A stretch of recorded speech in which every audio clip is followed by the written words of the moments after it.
We continue to get outstanding questions from listeners just like you. We got one this week from Jorge. This question was submitted to us by a listener. Hi, Jeannie. This is Jorge Oliva Ramos. I've been thinking about voice of customer not only as a listening system, but as a potential decision infrastructure for organizations. In your experience, what distinguishes companies that successfully embed customer insights into everyday decision-making from those where voice of customer remains mainly a reporting or feedback exercise? Great question, and I bet a lot of you out there can really relate to this. Sometimes customer experience work gets sort of relegated to simply listening. We are making sure we're tapping into customer feedback, we're asking for it, we're requesting it, we're reporting on it. But that's where the work and the effort kind of end. And the organizations who turn customer experience into a winning business strategy, they do this differently. So instead of treating this like a reporting exercise, they do really talk about customer feedback and insights as decision-making tools. But the most important thing, in my opinion, is that we can't always just decide based on customer feedback. We have to understand, what is our overall mission here? What is our overall goal? How can this help our organization?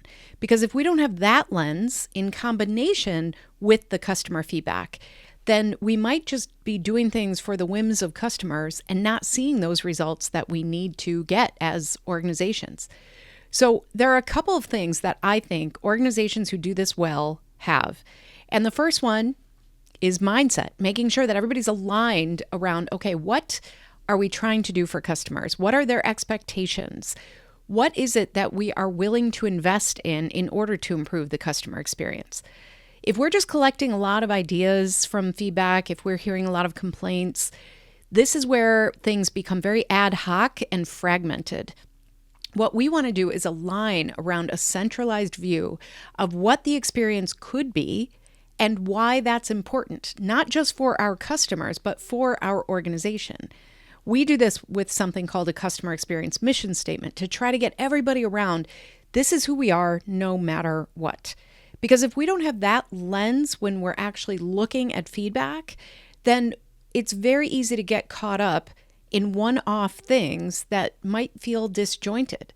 So you might have a great complaint about marketing and you fix that, but you don't have that unified view over what is that holistic journey that we're trying to achieve. And so you don't pull that throughout the process. Well, that leads to disjointed customer journeys. That means that their experience is inconsistent, and inconsistency erodes trust. So we really have to tie this all together in a proactive way, not just reacting to the feedback that we hear and report. So we want to make sure that we have the mindset that we are who we are, we know what those expectations are, and we know what this will do for the organization. We start there and then we react to the feedback. And then the other part of this is really understanding, as part of that mindset, that this isn't a customer experience team issue, that they might be responsible for actually collecting the feedback and reporting on it, but they are not responsible for actually changing the customer experience. A lot of times what has to happen requires subject matter expertise. It requires coalition building, because we can't deliver a product that is better if we're not on the product team. We can't actually figure out how to improve delays in shipping if we're not very connected to the whole distribution, supply chain, all of that. So this has to be a holistic mindset about what the customer experience is for the entire organization. And then, of course, the second thing I see that organizations do really well when they're doing this well is connecting those insights to decisions. We have a lot of dashboards, don't we? And reports, and we talk about voice of the customer, and we talk about investing and the different tools that we use around it. But if we're talking about it as its own thing, if voice of the customer lives on an island, then it's really hard to have that impact the decisions that will have an impact on the customer experience and on your business results, frankly. So we have to look at, how do these insights align with creating value creating value directly related to product design decisions, to operational changes, to communication strategies, to the partners we select. If we are not including the voice of the customer insights that we're gathering, not just what they're telling us, but the insights, if we're not including those in those bigger decisions, then we're essentially saying, we're listening to you over here, customer, but none of that goes outside of this voice of the customer team. That doesn't really serve you or your customers. So getting that decision-making muscle woven in so that every single organizational team gets those reports on voice of the customer and understands the part they play in it. They understand who to ask about more information. They understand how to raise their hand and say, you know what? I would love to know more about what customers are thinking here because this is what we're thinking about. Once we start tying all those decisions together, real magic happens. Customers get more of what they want in a faster, more responsive way. They get happier because we're listening to them and giving them exactly what they are expecting or more. And that is better for our organization. But we have to make sure everybody understands that this is a win-win-win. And if they don't understand that, if they are not held accountable or asked to influence the customer experience, then they are going to look to the customer experience team that is simply collecting and reporting on this feedback as the people who are causing the problem. I've seen this so many times. Unfortunately, customer experience folks, you've seen this too. It's called shoot the messenger, right? And so we have to be really careful about making sure that when we're reporting, we might be giving recommendations or suggestions or trying to influence that decision making. But we have to do it in a way that gets other people on board with understanding what's in it for them. Why would they care about this? It's because it will make their job easier, or it's because they're going to get that bonus that we all want if we can achieve this. So focus on those business value outcomes, not just what it will do for the customer. And then really, this is where we have to put our money where our mouth is. We have to show up and put in the effort in the right places. This is where discipline comes in. We need clear ownership over these issues.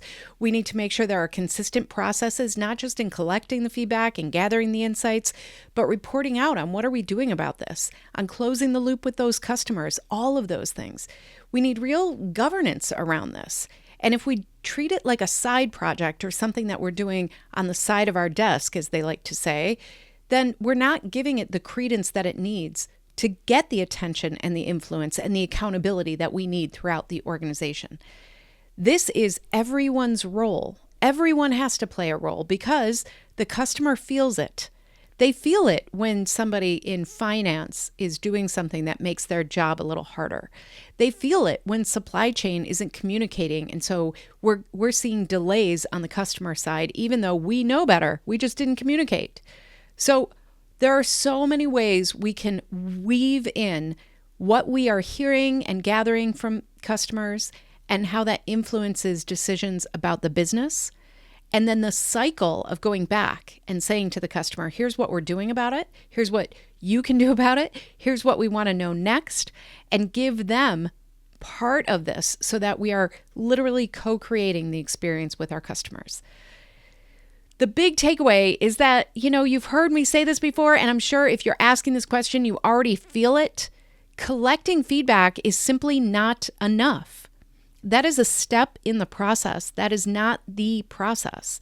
And in fact, those metrics that we love to report on, those are not outcomes unless we turn them into real business outcomes, real business value. If we are only talking about sentiment analysis or how our net promoter score is moving, we're missing the opportunity to have a bigger conversation about what will have the biggest impact on the overall organization. This is where customer experience leaders have to lead. We have to lead. If you are being asked to just listen to the customers and let us know what they're thinking, it's up to you to connect the dots, to create that value story so that others will listen and follow your lead. It's that important. Great question. Keep up the great work out there. There is so much around this right now. And you know what? Customer expectations are changing so fast That's why the subtitle of my book is Making Every Moment Count in the Age of Customer Expectations. This question is a great example because when we actually understand customer expectations, we can do so much more with intentionality and being proactive on behalf of the customer and our organization. But we really have to make sure that we are leading that effort. So I wrote a lot about this in Experience is Everything, which you can order wherever you order books. But really, this is about you as a leader. And I want to hear how it goes for you. So Jorge, if you're listening to this, try a few things out. Let us know what happened. Ask another question. And for those of you who haven't asked a question yet, what are you waiting for? If you're not quite ready to ask a question, the other thing I'll ask, if you have a few minutes, is to rate and review this podcast.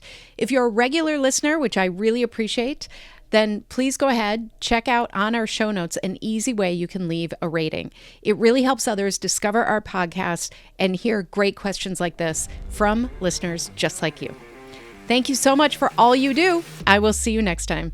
Thanks for listening to Experience Action, brought to you by Experience Investigators. If you're ready to turn insights into action, join our CXI membership. That's our community for customer experience investigators just like you.